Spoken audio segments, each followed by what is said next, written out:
Hello and welcome to Mrs. Average Evaluates. Today we are looking at a book called Fortune's Wheel, which is the first of the Meonbridge, not sure how to pronounce it, Chronicles by Carolyn Hughes, and it's a rather good romp. So we're back, way back when, in history, and or in the 1300s, the plague's gone through, and we're really focused on this one sort of hamlet, I suppose, not quite a town, of Meonbridge, and just the families within it. And there's a mystery, there's a missing person mystery that goes threads right the way through. There's a sort of recovery process from the mortality, as they called it, from the plague.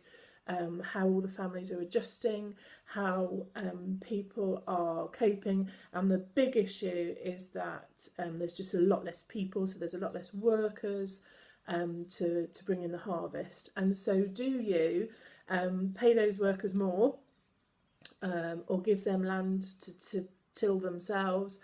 Do you bring in workers from other towns nearby? Anyway, this is the big controversy of the book. So there's the missing person thread.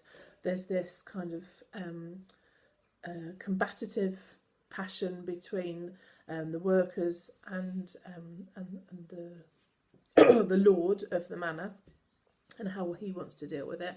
And then there's this is very gentle history of lots of the families. There's obviously, significant numbers have died, and so there's new comings, new families being created, and it's just a lovely book. It's very interesting. It's beautifully researched, so very of the period. The descriptions of where people live is very interesting. How they eat, what they eat, the farming, the housing, the sort of different levels of housing based on where you are, and just how people survived really in this incredibly harsh time. And it's just a lovely book. So there's the mystery element, there's the sort of history element, and then this sort of rising, rebellion, I suppose. Rebellion is coming, mutiny is coming from these workers who are just not going to, they're not going to be paid what they used to be paid. They're certainly not going to bring in the harvest for the manor, and starve themselves, have their own family starve because they've not had time to do their own fields as well. So it's really interesting. It's not predictable, which is rather nice. So the people that I thought would end up together don't, or they don't in this book. I think there's room for them to do that in the next book. And the missing person resolves, and that's quite good. The only thing that I wasn't completely sold on was the daughter of the Lord, Joanna, and her sort of urgent desire to become a nun.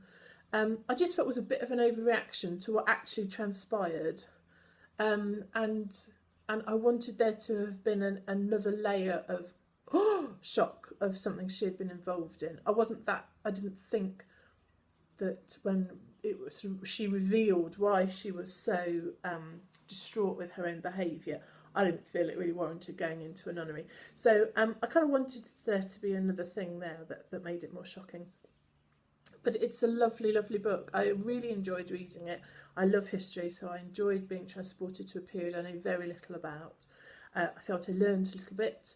And I would definitely like to read the second Chronicle. I would definitely like to know.